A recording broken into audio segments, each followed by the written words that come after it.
This is an expose of an organisation called Hope Not Hate. You're going to witness allegations of blackmail, sexual assault, providing drugs to sources of information in order to get them to say something, paying people tens of thousands of pounds. When you get your media reports or see on documentaries people speaking about us, you see a source of information. What I'm going to do is give evidence and show you how those sources are created. The BBC, Channel 4, they can't blackmail people, they can't offer money to people. In steps the dirty tricks brigade of the British establishment, Hope Not Hate. They come in, they take a source, they approach people, everyone they approach around you. They offer money, they offer drugs, whatever it takes in order to get them to say what they say. When they say what they want them to say, or they lie, these guys publish it to the world. The problem is that they're taken as reliable sources because Hope Not Hate's reputation carries weight. They're in with your politicians, they're supported by all the political parties. By the end of this documentary, you're going to question every source of information that you see from this point on. In this documentary, you're going to hear a lot about Hope Not Hate. It's important you understand who they are. Hope Not Hate is a so-called anti-fascist organisation who formed in 2004. They formed from a group and a magazine called Searchlight. Nick Lowles, who now leads Hope Not Hate, was a lead member of Searchlight. In 1984, Searchlight worked alongside Panorama to fraudulently edit footage which they were prosecuted or taken to court and sued for. They paid £1 million damages to Conservative MPs who they wrongfully edited footage to link them with far-right extremist groups. Hope Not Hate brand themselves as an anti-fascist organisation. They're there to tackle fascism. In reality, they label, slander and attack anyone who speaks out against open borders or against Islam. The worrying thing is they have a lot of influence. For example, all media outlets across the UK, across the world, take what they say as credible and they work hand in hand with them. From CNN, The Guardian, Huffington Post, The Independent, Sky News, Newsnight, Panorama, the Metro, the Sunday Times. They even advise the UN. They advise counter-terrorism. Just last year, Hope Not Hate were identified in a Swedish military report on left-wing extremist violence. It has been proven that Hope Not Hate exaggerated hate crime figures by 3,000%. Nothing they said after that point should ever have been taken as credible, let alone taken by journalists without checking anything and spread around the world to demonise and slander people and organisations. They play a key role in pressurising social media giants, whether it be with petitions or requests from MPs that they're working alongside with to say who's promoting hate. Not who's promoting hate that would breach laws in this country, but who needs silencing with their opinion. They're now teaching your children in schools about fascism. If we take a quote from their original spin doctor, Dan Hodges, from his quote you'll understand the tactics they use in this documentary. It was a no-holds-barred, bare-knuckle PR. We used every dirty, underhand, low-down, unscrupulous trick in the book. These are quotes from their spin doctor, Joe Mulhall, who is a lead researcher for Hope Not Hate. He brags about days out with their BBC political reporters. Their relationship works hand in hand with the corrupt mainstream media. They do the reports, the media then use their ammunition and their labelling to attack people and organisations, to demonise them and slander them. In 2015, Joe Mulhall used the hashtag Antifa on several occasions. The reason why this is so relevant is when you understand who Antifa are. Antifa are an organisation that leading members of the American government are called to be prescribed as a terrorist organisation. They balaclava up, they mask up and they violently attack people who they're told to attack, and organisations which are highlighted to them by groups and organisations like Hope Not Hate. They find out who you are, they contact your work, anyone who steps above the parapet. Hope Not Hate's goal is to silence them and stop them. This is about stopping free speech. This is about having people too scared to speak. We'll speak with one gentleman now whose life has been completely changed due to him voicing his opinions. He broke no law, committed no crime. But wait till you hear what Hope Not Hate done to him. This time last year, like I said, I was working full-time, happy, and because of some things I was doing outside of work, where I sort of expressing my political opinions and so on, I ended up drawing their fire, and they wrote a report and called it in to the employer. So it was a kind of deliberate attempt to, it wasn't just to dox me, because I hadn't hidden my name, I didn't think I was doing anything wrong, I was just expressing an opinion, but it was an attempt to deliberately get me fired. Where was you working? I was working at Standard Chartered Bank in Moorgate. Doing what? I was an associate, so I've been there from a grad. I went to Bristol University and then went into the bank straight afterwards. So I've been there for about just around 18 months at this point. So a good career. Yeah, it was going well. Internally, there'd been no issues. When you say you got involved, you was giving your political opinions with regards to. Obviously, the controversial stuff, so immigration, Islam, these kind of issues, but not in an extreme way. Nothing you wouldn't happily say to anyone. Just so we can get clear, we're not talking about committing a crime. We're just talking about speaking openly about immigration, Islam. Yeah, and no one had a problem with it.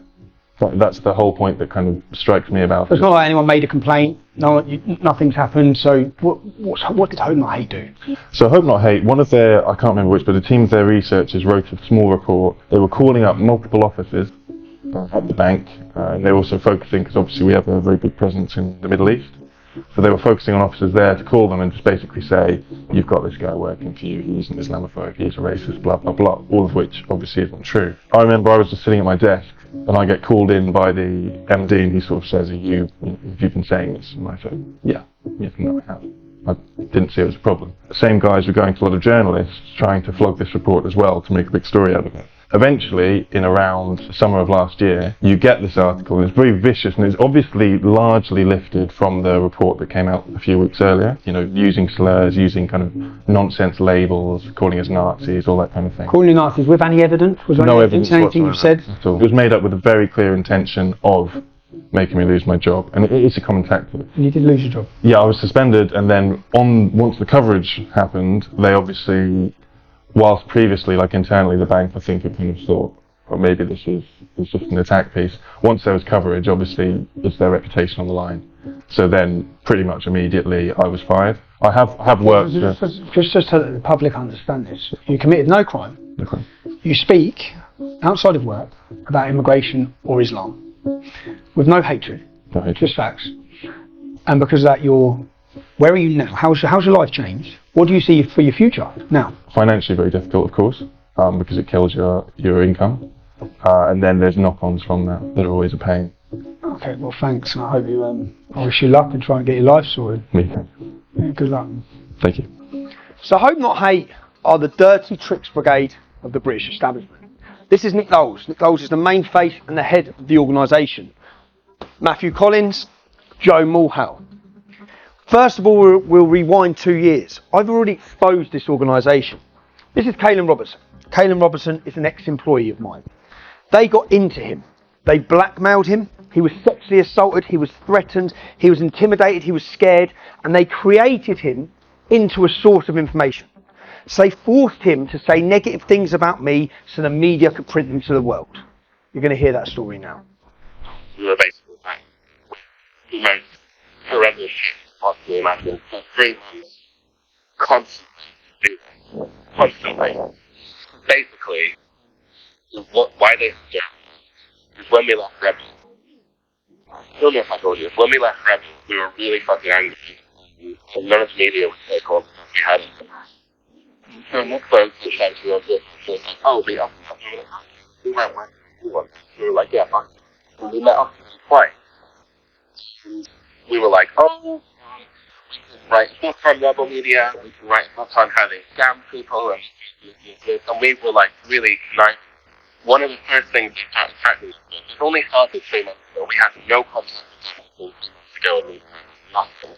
They started yesterday saying, we need to be serious. And then when we met them, they said to George, and we're from there, we're going to release all of these getting the Rebel Media, talking shit about right personality, and they're going to make you, and we're going to be free. And also, we've got 60% from the top trading organisations, countries saying that they're going to come after you, and government have opened talks advising on terrorism, which are to prosecute you for writing scripts, which incite down on terrorism. And it was like, they were basically like, you're going to put this in jail, and you're going to be exposed for issues. If you don't get that's what all head around. Hope Not Hate right there, standing in Jesus. When you went for the meeting in Panorama, who from Hope Not Hate was there? Joe Johnson and Jesus. So like, Hope Not Hate were like fucking terrified. and they like, be blackmailed as like drugs. Use the whole thing trying to do it. And this is how bad it really was. When you got one, I got I went straight off from there to go and do. They hired out called my warehouse. The animal charity. What he's from it was cameraman, it was technical, it was Nick, and it was Jim. Nick, I was really nervous. How much money? Name numbers, name figures, and I was like, well, it was enough to pay for us to make videos, and all the money spent on right? And then Joe said, can you stop the interviews? And then I was like, okay. And then Nick went, can you come with us? And then Nick and Joe took me to the other side of the warehouse. And said, Kaylin, you really need more information on this. You really need to open up a little more. Really not easy to get. You probably use. You need to go to the numbers. You need to be sure something. Were they threatening you at you? Have a cigarette. Were they threatening you then? Just a cigarette. I went back and sat down and I still didn't really do it. And it was really bad. Like I was shaking the whole time. That's when we told Panorama, the old face, Bit of a strange one here, yeah? I know, sorry man, I know it's 4 o'clock in the morning here, but I've just got off the phone to Kaylin for an hour, yeah? How much have they told you about Hope Not Hate? Not much. Why? You're aware they've been meeting with them regularly? I've met Joe too before. Yeah, I know that Kaylin and George met with him before. Continually met with them? When you were doing your Borderless documentary, Hope Not Hate flew out to Italy to meet them? I don't know what they were talking about, but for the most part, I think they're just afraid of us. From what I've been told, it's they're kind of blackmailing us, hang out with us more, or else going to get arrested or whatever. So they just met with them. Are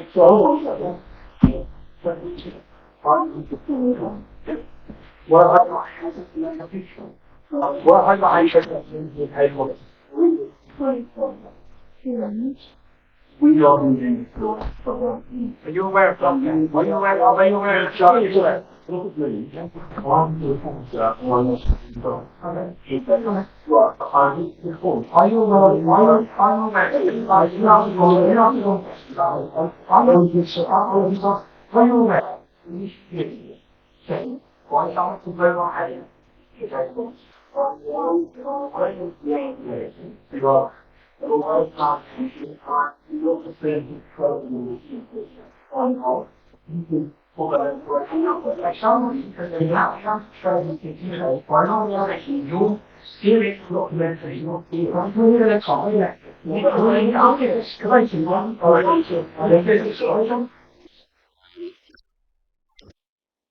Lame. Really inappropriate. I don't know how to describe almost basically a sexual assault situation. We kind of passed out. Faction, it's getting messier and messier. No, hold on, yeah. And I got really upset, and I turned down, I told George that and George messaged Nick, and apparently nearly got suspended, and it's fucking, it's really nuts. I'll come to Milan to see you. Who'd he come with? Come with Nick, so Nick was with him. Yeah. And he said, and what did he do when he was drunk? There.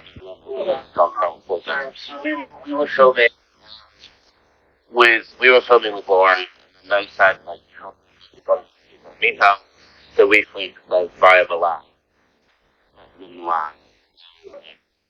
Literally had a coffee when they basically carried up the house. You kind of give you dies or but I went back to London to drop something off, and then to Spain. Taylor left Milan for one night. Nick left night as well. And then when Taylor was really wasted, Chase let himself Taylor sleep. Taylor kind of woke up, was half naked, trying to do stuff with him. It was oh, I'll tell you one, blah blah blah. Him really about it. He was just 3 months ago, 2 months ago, and Taylor never told me last week. But then we did talk going on. He's doing. So George also massive panorama saying, guys, I hope not hate raped Palin. Now listen to this recording that was released just this week of Taylor Robertson, who's now a journalist for Byline Times, and George Llewellyn-John, who's my ex-colleague. Listen to the allegations they are making. British state. This is what Hope Not Hate did. They're all gearing up to say, if we take down those boys, then the Tommy Robinson will never happen again. Joe said there was a meeting that took place recently where they had 3 files on the table. And it was Tommy Robinson, Caleb Robinson, everything we've ever done, our birth record, every hospital visit we've ever been to, every flight captain, every okay we've ever had, everything we've probably had to fix when I was 10 years old in that country. And they had all these files, and they were like, the hammer has to fall on one of these people who allowed this to happen. But they're literally saying there were the files and it happened, Yeah, like, that's how fucking serious it is. To a point where if we carried on with Tommy, say he didn't go to prison and we carried on with him for 3 months, probably be in prison for Christmas. This organisation's job is to create sources of information. They don't go as journalists and find a source and interview them normally. They create the source, as you've seen through blackmail. But it's not just Caitlin. We will prove to you source after source after source against different individuals, not just myself, have been created. Once they create their source and their source pumps the lie that they want them to tell, the mainstream media are waiting. They then take that story and they pump it to you, the British public. You don't know what's gone on behind the scenes. You literally get the newspaper or the news article or the documentary. They work with Panorama. They work with Dispatches. They work with everyone. Let's listen to what Joe Mulhall had to say when I asked about his involvement and his presence during the filming of Panorama Against Myself. Hi Joe, it's Tommy Robinson. Oh, hi, that's good. Yeah, not bad. Obviously you're aware I have a documentary coming out on Saturday. I'd just like to ask you a couple of questions quickly about your involvement. Bear with me. I'm not going to be able to do it on the phone. Yeah. If you want, I'll have to speak to colleagues before I can get it. So you can't just answer why you were you present during an interview with Palin Robertson and Panorama? I'm not going to talk about anything on the phone. Why not? So, Why not? you try to ring someone else. You want to speak to me, since drop me an email. But this is just your opportunity to counter what's being said. I'm not going to answer questions on the phone, although I can't see what's the issue there is if I was. So were you and Nick Knowles present during an interview with Palin Robertson and Panorama? Well, I'm fairly interested in what I'm saying. I'm not going to argue any questions. Just a yes or no. It's just a simple yes or no. Simply, look, something we're wasting time there. Okay. Now listen to what happened when I approached the producers of Panorama to ask them the simple question. Were Hope Not Hate steering your documentary? No,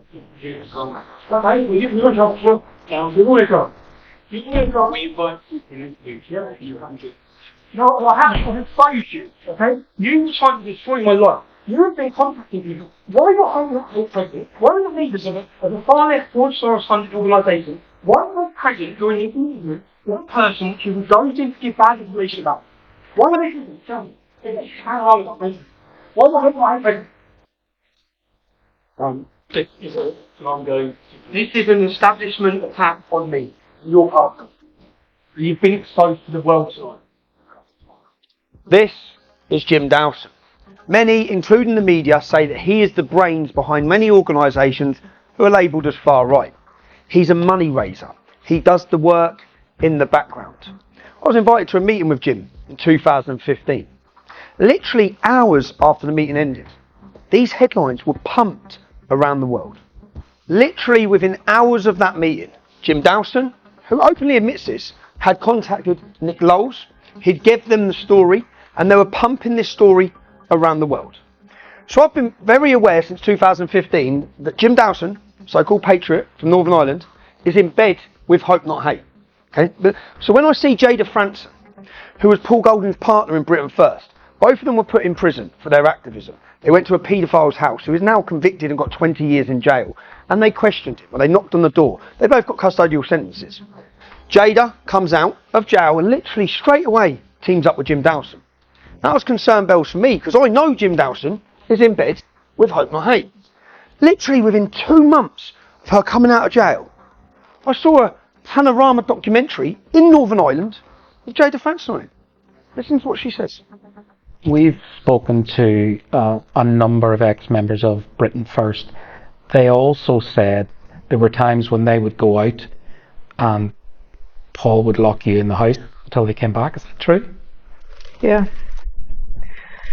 This was my normality. This was my day-to-day existence, was just complete control, I guess, or being controlled, I guess. It was like I just accepted that was what he was going to do. That I couldn't, if they went out and he'd lock me in the house. Now you have to understand what was happening at this time in Northern Ireland. Britain First were making inroads. They were the only political organisation who were taking to the streets, getting people out on the streets and raising awareness of the Islamification and what the problems that come with Islam. They're the only party talking about it. And for that, they must be silenced. Instead, Hope Not Hate. Now we know that in 1984, Searchlight, the organisation that then turned into Hope Not Hate, had to pay £1 million because of the stitch-up and hatchet job they were doing with Panorama against Conservative MPs. £1 million in 1984. We know, and I've proved to you, that just a couple of years ago, that Hope Not Hate were working with Panorama to stitch me up. So when I see a Panorama documentary with Jada Franson, whose right-hand man is in bed with Hope Not Hate, it rings alarm bells. I was also aware that Jada Franson, close associates with Johnny Mad Dog Adair. This is her in his house with her dog. They were close. This is who Johnny Mad Dog Adair is. Johnny Mad Dog Adair is living in exile in Scotland, looking to come out of retirement. For 20 years, he directed more than 40 killings and hundreds of attempted murders as his notorious C Company terrorised the Catholics of Northern Ireland. Now what has changed? Paul Golding and Jada Franson were inseparable. They were both leaders of Britain First. Everywhere he went, she went. She comes out of custody, and within 8 weeks, she's sitting on Panorama slamming Paul Golding. Now straight away, my suspicions are, because I know they're always lurking in the background, especially with Panorama, and to see such a change overnight. Now I know I linked with Johnny Mad Dog Adair. I managed to get his phone number, and I thought, I'll put in a phone call and see what he knows. Let me just ring Johnny Adair. Was that what? I heard he was. Is that, hello Johnny, it's Tommy Robinson. How are you, Tommy? I'm alright mate, I'm alright. This is good. No, thanks buddy. Johnny, this is going to seem like a weird one, yeah? I'm looking at, I'm just querying. I heard that you was talking to Jim Dawson, yeah? The timeline is, Jada Franson, there was a documentary, a Panorama documentary. You remember it? Yes, I don't know, back 2 years, see, I don't know. Yeah. And that was the last time I spoke to Jim Dawson.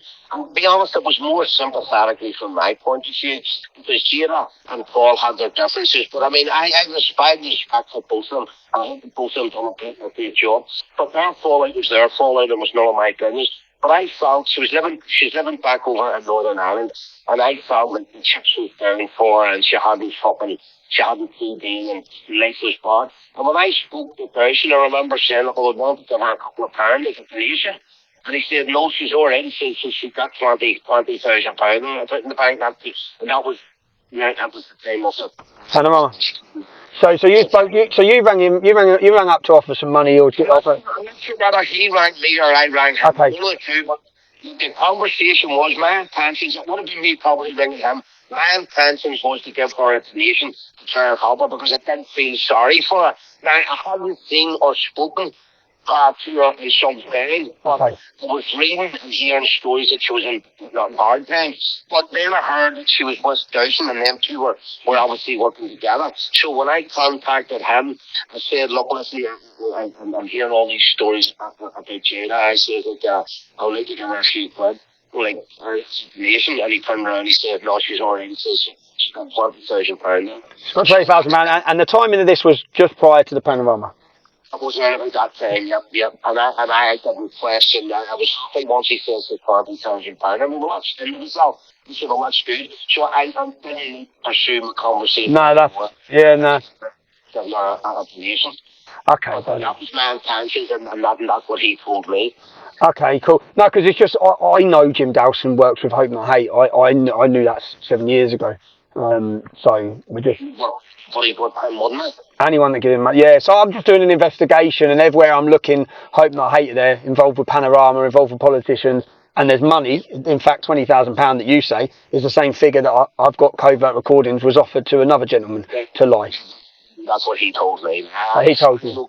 I looked at fucking quite fucking nice saying that. I was an innocent conversation I had referenced me wanting to get for the Okay. was to get through him because obviously I don't contact with What about you? So she had a fallout. I never had a fallout with her.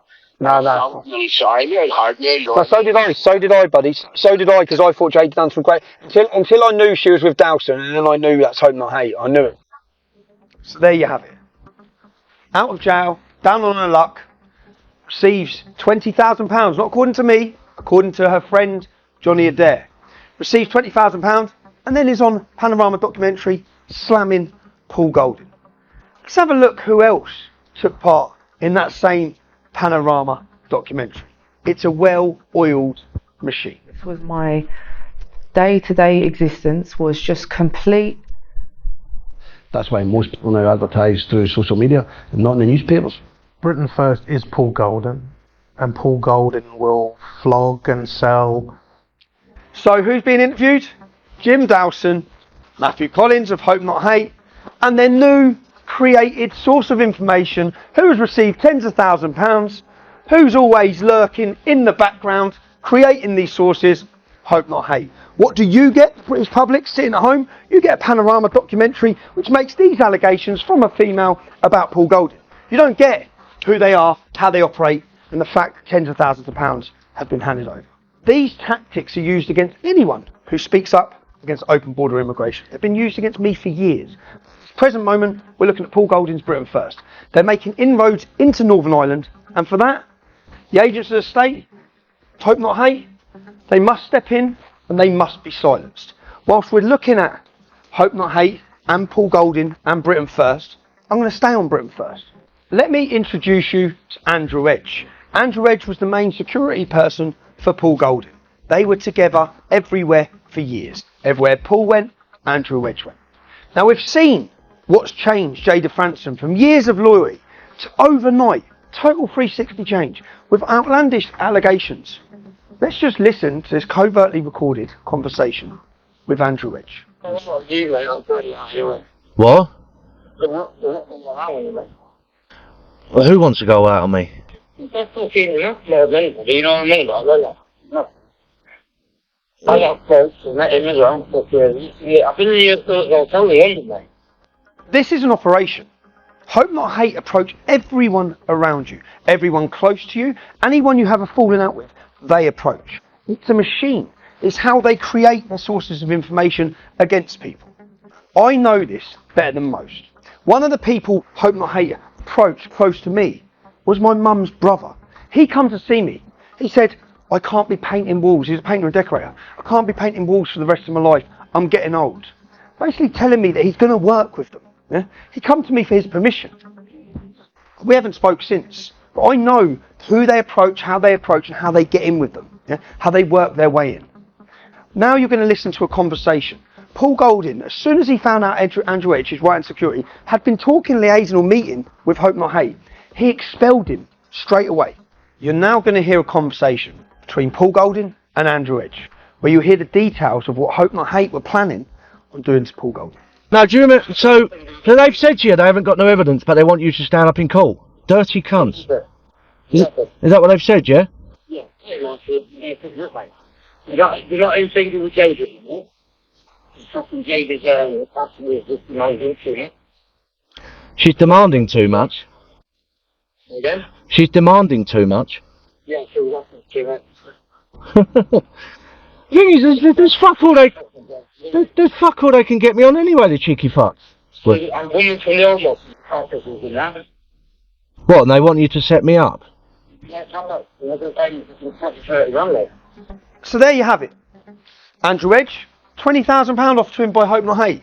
That's the exact same amount that Johnny Adair says Jada Franston received just before she comes star witness in a big documentary that you're all watching at home against Paul Golding. Andrew Edge offered £20,000. He admits he's been receiving money from Hope Not Hate. Said, I've got nothing to hide. You have. You've been working with the police, the Home Office, Hope Not Hate. Yeah, I do work with police. No. I work with NA. Yes. They're back on. Yeah, he's a cunt, and you work with Hope Not Hate, the Home Office, and the police.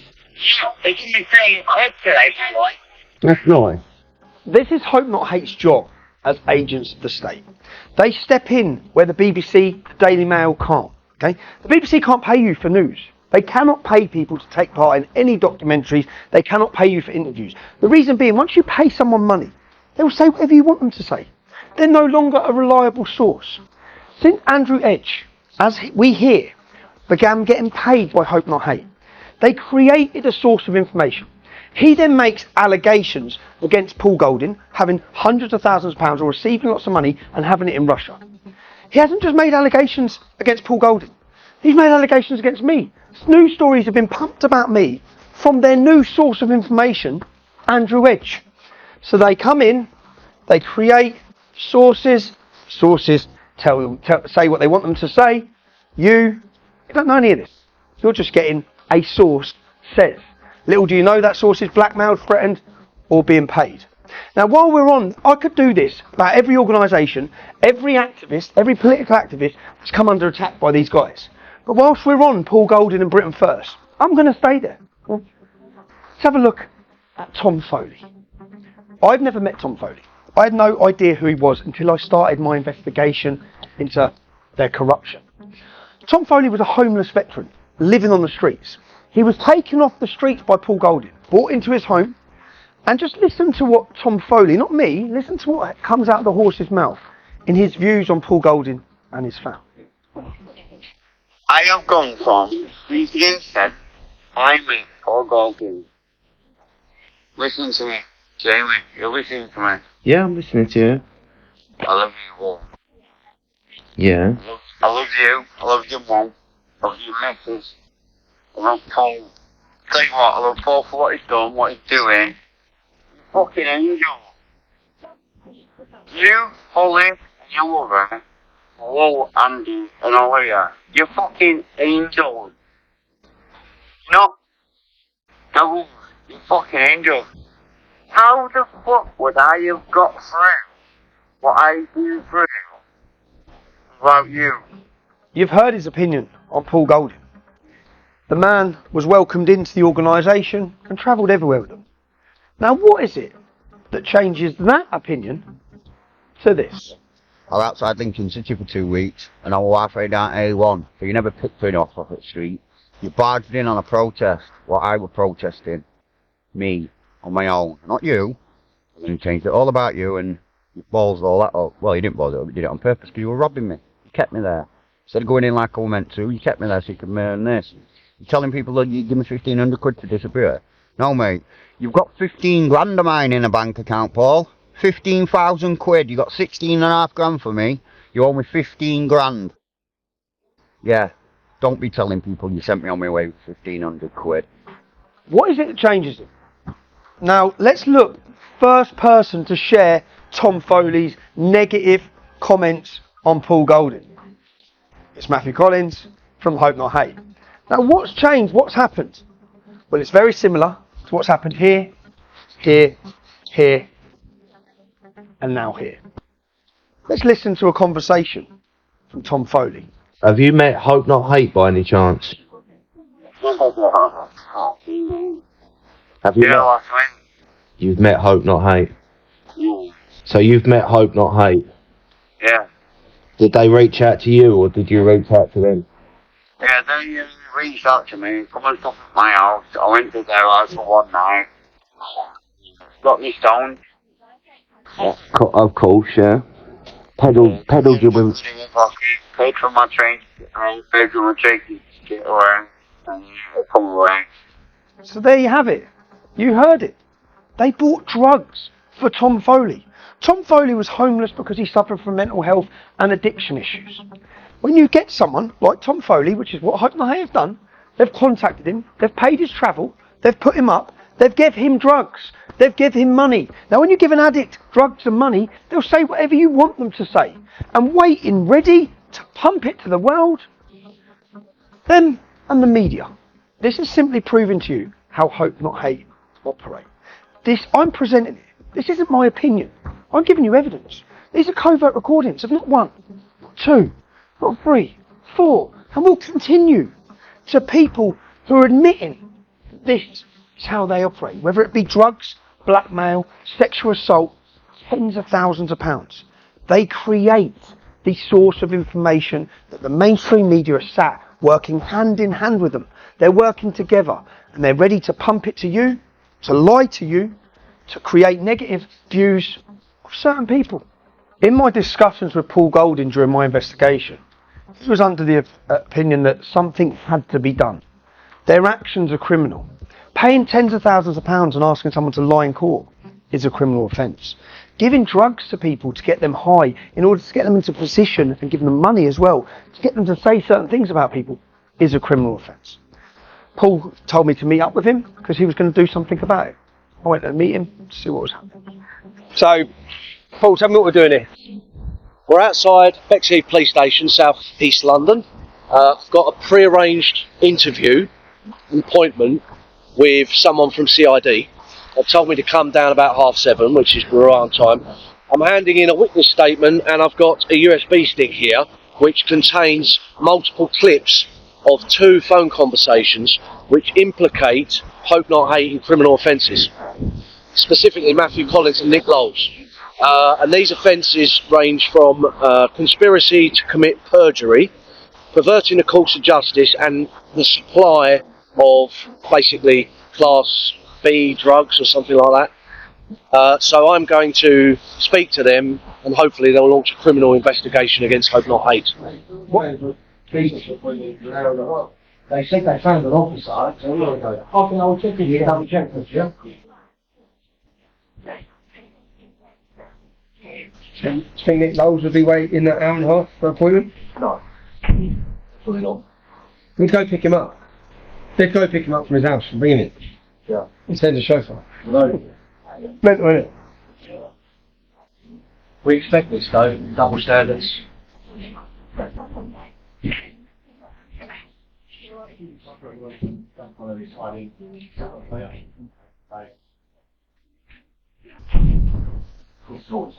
Yeah.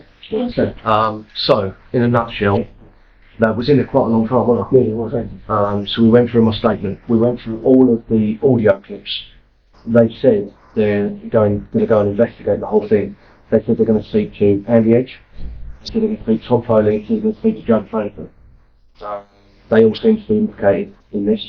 They all, whether it's drugs or perverting the course of justice or something like that, they said they're going to go away and speak to those people and say to them, look, you said this. Is this true? If it's true, it's a court case. If it's true, why did they lie? Well, what exactly? Why would they lie? Why would they make up such elaborate things? You know, and all about the same organisation. Yeah, about the same 2 people, Matthew Collins and Nick Lowles, both mentioned by name on those audio recordings. And they said that the offences are perverting the course of justice, conspiracy to commit perjury, and supply of drugs. It's all there. Yeah. And audio evidence, they go and speak to the people. If I had an audio recording of you saying X, Y, Z, you know, they put that to you in an interview, you wouldn't have a leg to stand on, would you? You have to admit. Same as audio recordings from Pamela, they're blackmailing from our own employees. Yeah. Which I clearly were. So then they said they're going to go away. He said, I'm going to go away now and speak to these people. Okay. Oh, we're going to speak to them. We're going to respond to them. They said they emailed me the crime reference number literally, by tonight. So they've opened a criminal investigation. They've opened a criminal investigation in Hope Not Hate, specifically Matthew Collins and Nick Lowles. Well, they need it. Yeah. Because in the past they've cut money, taxpayers' money, and they tout themselves as this squeaky clean anti-racist group. Really, they're involved in criminality. They're trying to hitch people up using illegal criminal means. Well, they're doing what. So I was going to go, Jim, but that's changed. Because last week we went with Paul Golding to report Hope Not Hate for some crimes. I know he's had a mad week. with his family about it. I just watched a video of Great Manchester Police coming to his house and telling him that his life's now in danger, and so is his partner's life in danger. So we're going to shoot straight up north. We're going to see Paul, see his family, find out what's been going on, because it seems last week Hope Not Hate reported, and I know there's a lot gone on this week involving Hope Not Hate and the targeting of Paul's family. So we're going to go see what's going on. So, well, thanks for letting me in. No problem. I just want to ask you a few questions Yeah. about recent activities with regards to Hope Not Hate. I obviously went with your partner to London where he made an official complaint, a legal complaint to the police about their actions. Am I right that same week you had a visit from the police? Yeah. It was just around 5 or 6 days later. I got a knock on the door and it was Greater Manchester Police's safeguarding unit. And as soon as you hear safeguarding unit, you know something comes up. So I allowed them in and they spoke to Paul and myself in the living room and said, there's been a credible death threat to you, do you know, so we need to take precautions. We need you to know, do you know, we'll get the fire unit out. Right, what it is obviously I work in a safeguarding unit and we deal with things along the lines of threats to life. Yes. Okay? We've received some information which is risk to yourself. Okay. My DI has had a look at this and he has deemed that this risk is quite sensitive. So he's asked me to come round and issue you a life warning notice. Okay. As you can see here, I've got, you know, a safety guide that Greater Manchester Fire and Rescue Service gave me because our lives were in, you know, danger. So they believe, when they say in danger, they're giving you a fire safety, they believe that someone's going to, or they're telling you someone's going to firebomb your house. Well, that's what they said, yeah. When the firemen came round, they said, you know, you're at real risk of petrol bombs coming through your door. They told us to lock up our wheelie bins outside with chains. Don't get them near the house. Yeah, so they don't can't- get them near the house because the flames go straight up. Put a letterbox guard on the front door. They checked all the fire alarms and had a lengthy discussion with me about what to do in case of, you know, fire. So, how long have you lived here? 6 years. 6 years. Your partner's been involved in politics for longer than you. Yes. He's had some high moments as well. Yeah. All in the media. High opposition to him at times. Have you ever had any threat at this house? Never. So all of those key moments of Paul's career or Paul's life, never had any trouble here. Only when it related to Hope Not Hate around 18 months ago. There's been 2 incidents here, and both related to Hope Not Hate, you know, and who they funded. Addy, you're full of shit. Are you listening? I'm going to kill you. And then, so they come round. What's that? You've got a child that lives here? Yes, I've got a young son that lives. How old's your son? He's 13. So have you had to talk to him about this? Yeah, well, when this first happened, when we got the knock on the door on the Friday, I was advised by them to get my son out of the house just because there was an imminent threat. So I actually had to get my son to stay at a relative's house for a few days because of the threat, you know, that we was under. So I had to explain everything to him because he didn't want to stay out that weekend. So unfortunately, you know, I had to make him aware. How I've just walked in here, I've seen things. Yeah. I've seen a letterbox through the letterbox. What's that feel like in home? Well, it doesn't feel good because this should be my sanctuary. This should be my safe place. You know, when most people go home, they lock the door and they're safe. Whereas I don't know who's going to turn up. I don't know whether I've got a scorned neighbour of Hope Not Hate or Islamists or anyone that's going to turn up, do you know, and attack this house. Can we, so police come and visit, Yeah. and then 24 hours later, Yeah. you explain to me then what happens? Yeah. 24 hours later, I was made aware from a friend of mine that lives a few streets away that there's leaflets going through letterboxes about Paul and about Britain First, about us being sympathisers to Russia. And I found out that from my friend, but then I spoke to neighbours, I spoke to several people on the estate. Everyone had got one. Everyone. And I'm right because I saw online Paul went and found the men delivering the leaflets. Yes, well, we was out that day anyway, and Paul just happened to stumble across them and approach them. And as usual, they had nothing to say. They had to put out these leaflets that put my family in danger, my son in danger. Yeah, Yeah, and the man actually delivered them on camera has been recognised as an employee. Yeah, so. And let me just In this leaflet that's gone out, it says your partner has hidden money in Russia to avoid paying tax. It's just not true. If we were tax evading, we would have been arrested by now. When this went out, so people, public understanding, this was at the height. I know Ukraine war has been a big story for the British public and the news and the media. This was the highest moment of it, am I right? It was when the sanctions first came. Yeah, this was when Roman Abramovich was being sanctioned, when he had to sit down as Chelsea boss. This was when it was at its height. So to put this leaflet out at that time was to put us in immense danger. People felt so strongly about the war in Ukraine. And they leafleted every single person where you live. Every single person. So Paul goes to the police station, makes a complaint. 5 days later, police are at the door. Your life's in danger. The next day, just so then, it must have took a week to make a leaflet. By the time you plan one, write this. By the time you write this, plan this. Yeah. So literally, as soon as he's gone to the police and they're aware of it because he's gone online and let them know their investigation, they've been targeting you. Yeah, of course. As soon as they could produce a leaflet and get the manpower, they were straight here. They went straight to the estate. Do you know where I live? It's a big area. Yet they purposely only did the estate that I live on. Police have said. The thing is, if you look at the sequence of events, it makes sense. Yeah. I go and report Hope Not Hate for criminal wrongdoing. Yeah.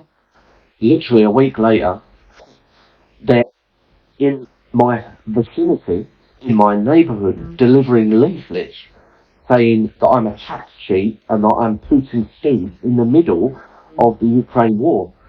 It's almost like they're, because of what I've done, reported to the police their criminal wrongdoing.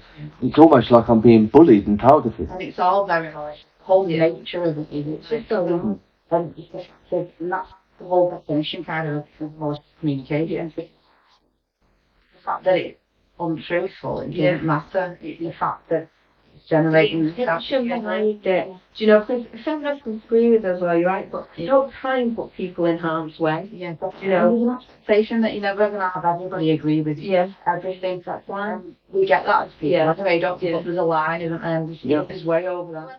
Yeah, there are, like I said, there are strands of the situation probably causing this Hope Not Hate a lot of consternation. The fact that one of the people they tried to give a lot of money to stick him up in court, which is being investigated by Met Police, is on trial in October for threats and violence, threats to kill, all that kind of stuff, threats of violence to us in this house. He actually came round and attacked this house. But he's been prosecuted already for that. Right. Police said there's no other intention behind this than to cause distress, to cause harm, to cause conflict. Because, as you know, say if my son's outside in the garden, who knows what will happen to him being outside. So the frustrating thing for me with this is that people have a problem with me. Yeah. They shouldn't target the women and children. Oh, of course not. Which is essentially, by coming here, Yeah. this is specifically aimed at disrupt your life. Of course, because what better Has it disrupted yours and your child's life? Oh, 100%. My son can't walk to school on his own, He has to be escorted to school by a family member. He can't just play out in the front garden anymore. He can't just walk to a local shop because we don't know who else is going to target his house because these smears. His life has been completely changed through this, It's not fair. He is not in politics. He didn't choose it. And it's based on lies. It's based on lies, fabrications. And in response to? In response to, Paul reporting them for criminality. So we're looking at the tactics and the operation of Hope Not Hate. They're not just content with scaring, intimidating you or targeting you. They want to target your family. They want to target everyone around you. Now I'm just going to take you back to the covert recording with Andrew Edge. Let's listen to this. Yeah, I even know we don't start it. You don't go into your list. Yeah. Boy, body business, young people and that. Then just me, paragraph, get up there, flower. So he didn't pay them to. As you've heard, there he makes it very clear Hope Not Hate's intention. Their intention is to use social services as a weapon against Ashley to get to Paul. Yeah. Isn't that he talks about Hope Not Hate and stuff? Social services. Yeah.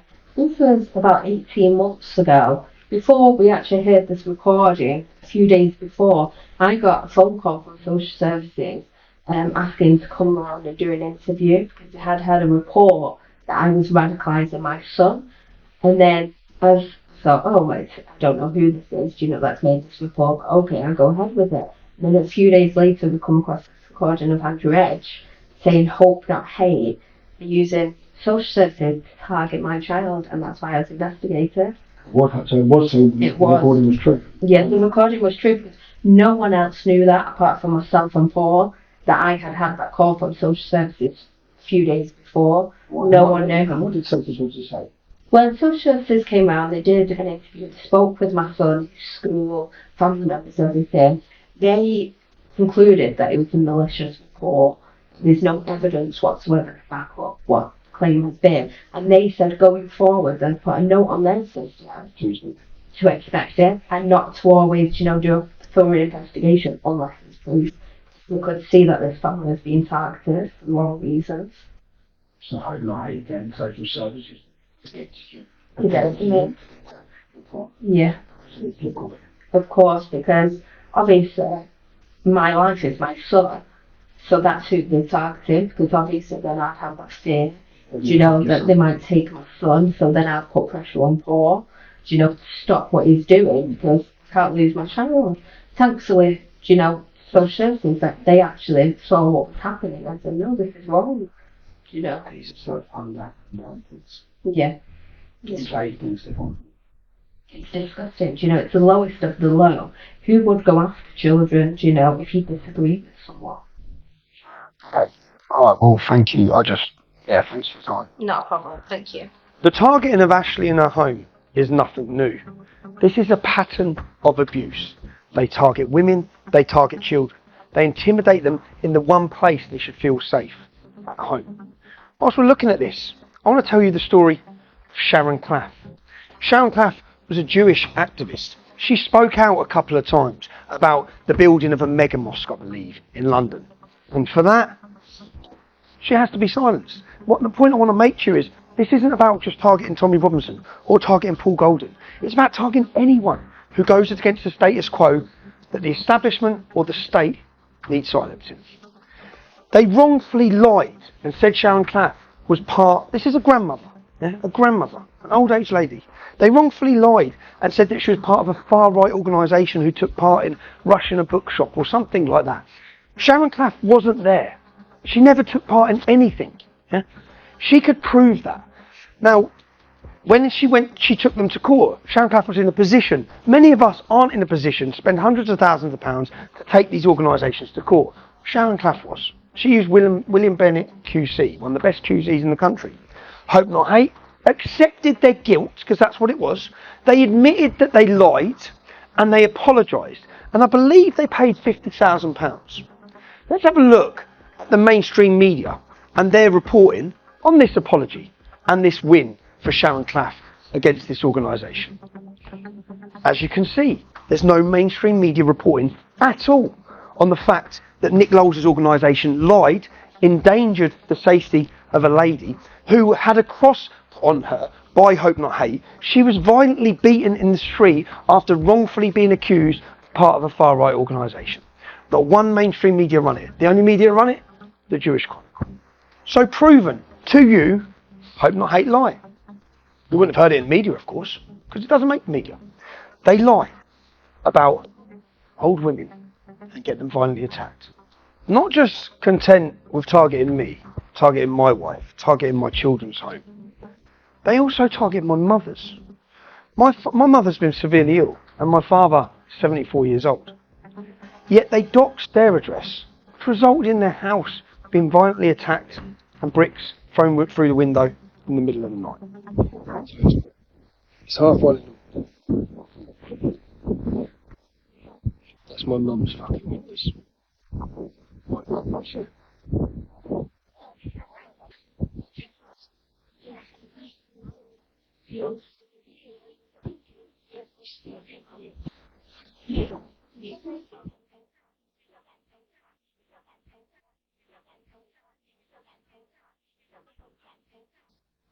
My address. She ain't got a lawyer. It's always a little Hayden. Yeah, I'll take that down.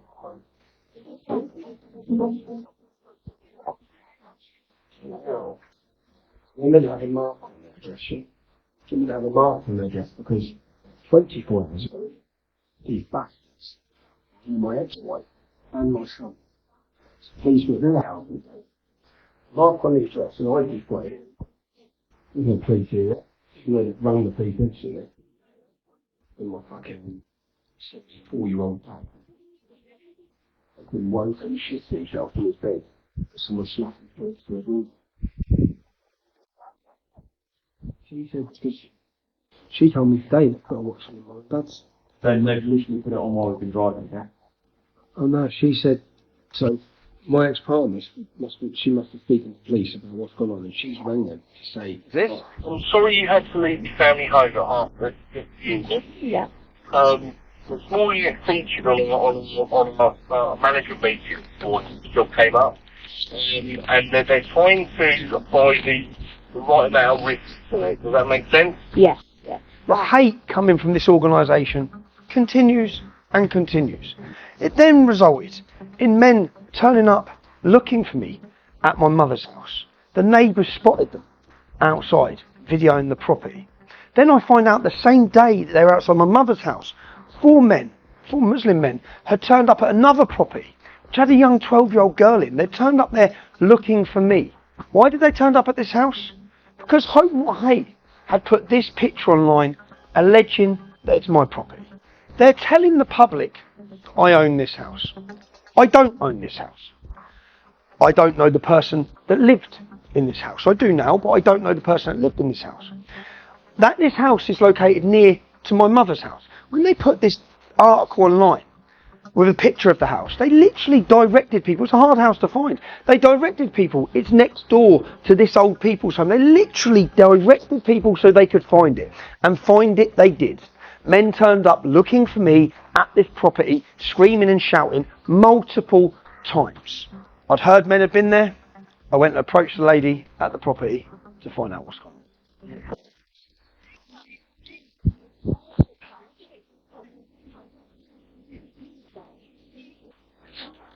Hi, are you alright? Yeah, morning. Just say something what happened is. Yeah, well, I was out. Daughter rang me, crying. Car was on the drive. Asians were walking around the house. She was upstairs. Told her to stay on the phone to me. I was coming straight back. She was crying. I told her to go and take a picture of the car. She didn't want to take a picture. She didn't want to go anywhere near it. She's got a good picture. She did. Only because she could hear him walking around the back because of the gravel. She knew it over the back. She ran to the front of the house, took the picture, and went back into the room, hiding under a quilt. How old's your daughter? 12. And you've rang the just say they went to my mum's house yesterday as well. It was at my mum's house. Oh, she showed. I've got video, so I'm going to find out who they are today. Right. I'll know who they are today. But you had an incident last week as well. Yeah, 2 weeks ago on the Saturday night. Car pulled up. Thought it was my boy coming to see me. And 4 Asians in the car. Asked me, where's Tommy? Where is he? Where's Tommy? Told him. No, he told me, I live on my own, with the kids. This is when we got in. Those 6 then I got it. Yeah. I got it. You and you reported it to the police? Reported it to the police. The police came round, told me to make sure the doors were locked, asked why it started happening, and I said it's to do with Black Hope Not Hate. Put it up on the internet. So how long have you been this? Over a year now. Did you ever have a problem with it? So the problem started a few weeks ago. A few weeks ago, about 3 days, 2 days after the Hope Not Hate put it on the internet. About Jew apparently opening this house. This is my house. No, it's not. No, but they said this is They mine. said it was your house, yeah. So I looked, there's a picture of a van on the drive. Yeah. And there's someone's put racist cunt. Yeah. I've got lots of things where I'm looking. Yeah. That was my dad's, my lad's friend's van. So with his number plate on it. you live here? I live there. With your daughter? Yeah. She's how old again, sorry? She's 12. How is she? Scared. She won't stay here on her own now. I've got her now drop over to my daughter's all the way in Dunstable before I can go to work today. Because she won't stay here. She won't stay here on her own anymore. How are you? Shitting myself, I'm not going to lie. I want people coming down the drive. What do you, I know I'm not trying to, I'm going to come, I'm going, I'll get today cameras, I'm meeting some Well, lads. the police have said that they're going to secure the property for me to make sure I keep the gate locked. When did they say that? Yesterday when they ran Okay, they're going to, because they come to my mum's last night and they left, and they just left. So, and I said, what are you going to do about it? Because where's your letterbox? I think my letterbox is around the other side of the door. I think it's because I'm already fleeing domestic violence. That this was supposed to be the safe house anyway, but now I'm even more. So Nick Lowes, because I'm going to find him, do you want to come and speak to him? Yeah, I will. I'd like to see how he feels about this. You know, like, we've already been terrorised once by my ex-husband. He's got what happened last. With my ex-husband, like, that's why I've had my house set before and people by him. And now I'm getting this done. You know, I'm sorry. shitting herself. She literally is shitting herself.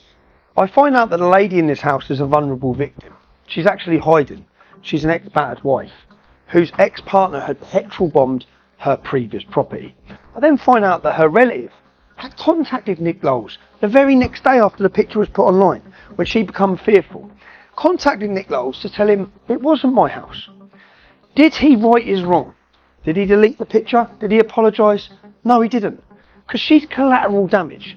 Just as Sharon Claff's collateral damage, just as Ashley's collateral damage. All these people are collateral damage as long as they get pressure on the intended victim, on the intended target, which is myself. Now, did this lady in the house have tens of thousands of pounds to take him to court to get her apology? No. If she did, he might have been forced to apologise for his wrongdoing, like he was last time. Now we're seeing multiple women scared in their homes. All the women with children, terrified, targeted, in fear. No one should feel fear in their home, least of all young children. That is what this organisation has been doing. They put a picture of the bedrooms my children sleep in. When they put a picture of my ex-partner's property online, they also put a layout showing the entire layout of the house. So if anyone wants to break in to hurt people, they showed them where the bedrooms are, where the stairs are, where the exits are, where the doors are. Why would they do that? They have targeted my family. Now the difference is, I know where they all live. I know every detail about them. I'm not doxing their addresses, because I understand they have innocent wives, innocent children in their homes, who I very much doubt are even aware of the dangers they're putting many families in. Now the targeting of my children and the photographs of their home, when they know I don't live there, telling everyone that I do, telling everyone it's my house, when they know full well, these are the sorts of threats that I receive on a regular basis. You know you're fucking sick, are you? You're fucking crazy. You think you're thinking crap, you are? Okay, you got damage, you got. Now it's not you, keep on my head. No? You have this something good. You locked up on camera. You tell you. You fucking carry it. You can't hold them in that place. Come on, lady, get it. Get it, something. Yeah, I had a plan your kid. What is something you know? White bastard. Little porky and quantity, fucking what? What sort of person listens to those threats? Listens to the intention of Pakistani rape gangs wanting to rape my children? What sort of person attempts to direct them and locate where the family live? They know I don't live there, yet they run an entire article saying it's my home. It's not my home, it's my ex-wife's home. They're trying to put pressure on me and using my children in the process. Due to the fact now, it's not me in danger, it's not just my children in danger. There's lots of innocent people, and this innocent woman and her daughter, who are now in danger. I made sure I had to locate where Nick Lowes was. I located where he was. I located his wife. I located his family. I would never stoop so low as to give any bit of information that could lead people to that innocent mother and her son's address. Yeah, and obviously this was linked. This was a day before my mother's house was smashed up. I know this is linked to their look. Like if you're making the arrest, the link will be this person making these phone calls linked to their jihadist lawyers. I know it's 2 months on. I'm thinking, well, if I had phoned someone trying to pervert the course of justice, and threats were made because my ex-wife was terrified, my children were terrified. Of course. I can't understand why there hasn't been an arrest. Well, I mean, I found out who owned the phone the day I left. Okay. So, obviously I was quite pleased because I wanted to see that through and get those results, because at the moment we just had a number. On a Friday afternoon, I received an email from a journalist who's running a story about me with lots of allegations, criminal allegations. Her source of information? Caelan Robertson. Caelan Robertson, who's on camera, who's on tape that you've heard, being blackmailed, sexually abused by these guys in order to create and lie about me. So the man who's paid to lie, who's forced to lie, is then telling stories about me. The mainstream media are ready to pump them to you, the British public. Concerning for me, concerning that my children would read this, she contacts me on a Friday afternoon, gives me till Monday morning at 10 a.m. to answer her allegations. Now what I do with everything is I wanted a video camera to record me giving her proof that this is not a reliable source, that she should not be running this story about me to the British public, because she is fully aware her source has been co-opted, her source has been forced. So I went calmly to her property. Read the headline of what the media told you happened. Now watch the video of what actually happened when I knocked on her door. When I calmly knocked on her door to answer her allegations. On that evening, I was arrested for a breach of the peace. When I got to court, instantly it was kicked out because I didn't breach the peace. I didn't commit a crime. What they then done is the Metropolitan Police Force, who work with these guys, then worked hand in hand with the journalist to get a civil court case against me in order to give me a stalking ban for knocking on the door once. Journalists have terrorised me and my family for decades. I knocked on the door once, but you don't get told the full story. I'm here looking for journalists for The Independent who continually prints lies about me. It's quite nice when you have security and concierge. This is the little bubbles that they live in. They can send other people to your houses, they can harass your families, highlight where you live, and then hide behind their intercom, which is exactly what... Oh look, they've turned it off. Look, now they're ringing up security downstairs, you see. They're ringing the security downstairs, say that Tommy Robertson's at their door. She is, because from what I understand, been trying to contact me. Didn't know how to contact her. Then no one's in their offices now. So I popped down here. Is that... Yes. Phone to him, look. Trying to pretend she doesn't live here. Oh. Her partner.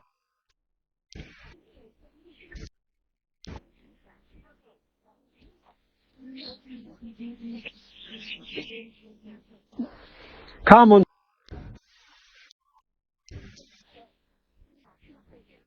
Apparently your partner's looking for me to answer some questions, so I need to speak to her. She needs to give me my right to reply. Doesn't she?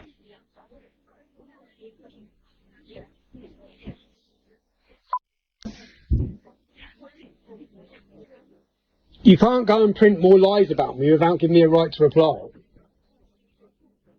Not when you know they're absolutely made up lies. You're using sources from that you know are lies, are fraudulent, and yet you obviously think it's okay to then write things that my children are going to read. I'm not even allowed to mention the journalist's name, or I'll end up in prison for knocking on her door once, as you've seen. Now, we now have a lady scared in her home due to the actions and the lies of this man and his organisation. I simply cannot go and approach him, but I think the best approach would be to his wife, because she's a mother with a child in her home, and she surely will see the wrong in what her husband is doing. So the lady is scared in her home. I decided that the best idea would be for her, rather than myself, would be for her to approach Nick Lowell's partner to let her know what he's up to. People. I don't know what it's something like with the issue between Tommy Robinson and your partner, your husband. I'm not politically involved. I don't care about Tommy Robinson. I don't care about your husband. That's my girl and myself. My life's now in danger because of this picture that's gone on the internet. The police are involved. I spoke to the police and they've told me that the best thing is to try and speak to Nick. I've sent Nick an email, asked him could he take the picture down. Do you go to the school? No, my little girl doesn't go to this school at all. So I've sent Nick an email, you can confirm it with him, and I've asked him please take it down. I've had no response. My domestic violence officer has already said that she's going to approach Nick as well, but I'm not getting any that route. So I'm just asking you as a mum, could you please ask him, just take the picture down for me and let him know that this is nothing to do with me. I've rented.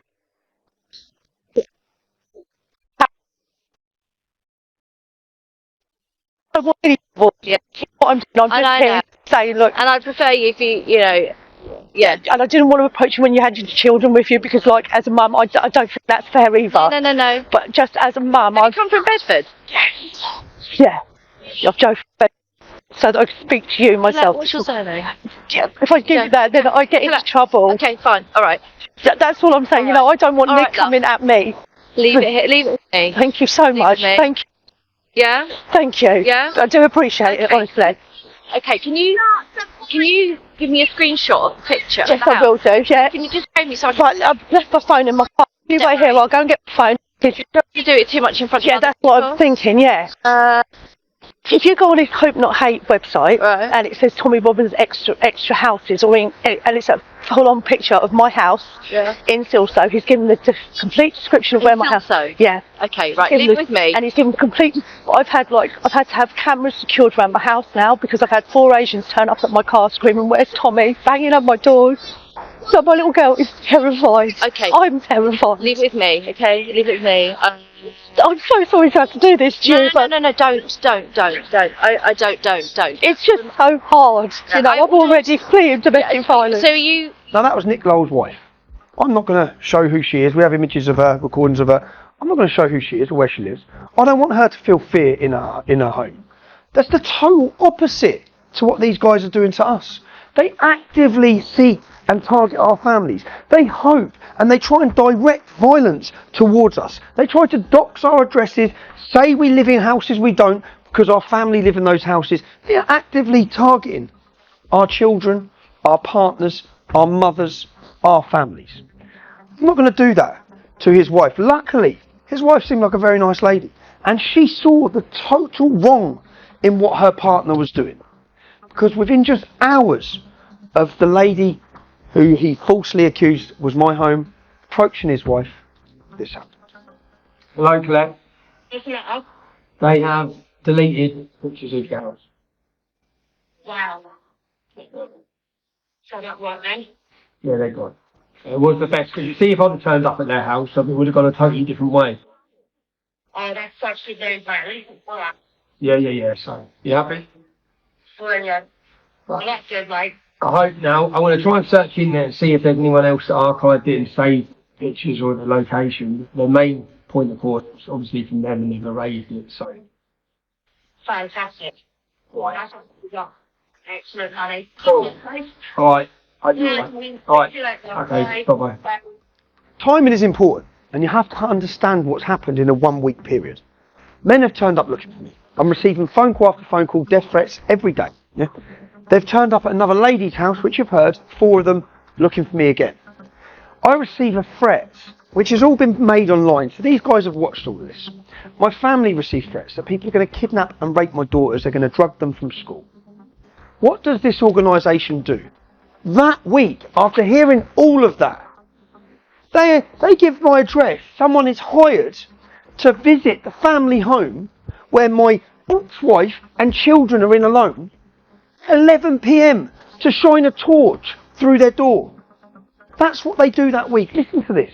Right. We told you before, don't come to our house. I didn't go to that. You've been to our house before. Not that house. I've never. I have never been to that house. But you've been to our house. Yeah, I did. I went to a house where they told me. Who's they? Let me first look. Let me give you this. I promise you, I'm totally on the level. Well, on the level? Yeah. How are you going to feel when I come to your house at 11 o'clock at night? How does that feel? I promise you. Have you got kids in your house? Have you got kids in your house? They're grown up and gone. Is it right for me to turn up at your house at 11 o'clock at night? It would start taking pictures of your house. It would be fair. I appreciate it. Why are you taking pictures of my fucking kid's house for you, done? Right.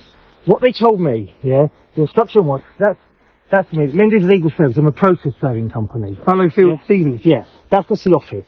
Right. What they said to me was, I had to bring the papers out here to you. It's very important you got them, yeah? I'm just a delivery boy, yeah? If he's not there, leave him there. But if you leave, you see, what I'm meant to do with papers, I'm meant to make sure you get them. So here you go. These are for you, yeah? This is who you are, yeah? I'm Mark, yeah. Right? Mark's across. Yeah, I'm Mark across. But if I can't get them to you, just to show that they were. Just to say, I take a picture. You see, I took a picture of the papers. No, you didn't. No, you didn't. Took a picture I've got a video. My children's home. No, if I could find my phone, I could show it to you. I've lost my bloody phone. I could show. I just put the paper on the floor. I took a picture of it. That's all. That's all I have to do. And nothing to do with any Who of are it. you delivering for? Who's giving you this address? I know, because you come to my last house. I was giving you. He does not for me. No, Me and my listen, children. I'm fine. Are you happy to talk in front of? Who's this from? These are solicitors. Bought the papers. I'm nothing to do with the solicitors. Who do you work for? I work for myself. I'm a processor. Basically, I'm a pro. You can use me if you've got. If you've got someone you want to. Who sent you here? That's simple. Right, they did. The solicitors. Which solicitors? It's on the paperwork. I don't know. Right, but basically, they give me all the information. I'm not the postman here bringing a British Gas job. I don't know what it's about. I don't know how British Gas got your address. They just say, Mark. Not my address. No, exactly. Anyway, I'm just given that address. That's all I'm given, I promise you. I don't know why, when, who, and my job is to just make sure they get there. So you think it's normal company? No, I don't. So did they tell you to come at 11 o'clock? Yes. I've been out working all evening, and I said, I can't go, it's late. I would normally never go after about 9 o'clock. Yeah, but they said, no, you've got to go now. I've been up since 3 o'clock this morning. So they've told you to come. They've told me to come, just come here now and get to you. So my children. Yeah, and they said if you weren't in, because I think you said he's not in. That's fine. Doesn't live. No, that's right. Yeah, leave me. Listen. Don't get me wrong. I think it's stupid too. I think it's ridiculous. Do you normally get told to go to house at 11 o'clock at night? Very rarely. I'll give you that. We had so much more. This hasn't been put together and finished the way I would have wanted it finished as a documentary for you, as professional as it should, because we've rushed it. Why have I had to rush it? Listen to this. Hope Not Hate is under attack. As you will probably know, at the beginning of this year, we helped facilitate the takeover of the investigation into Tommy Robinson's alleged bankruptcy. Last year, Tommy Robinson declared himself bankrupt in order to avoid paying hundreds of thousands of pounds in court fees and damages from a libel case that he lost against the Syrian refugees.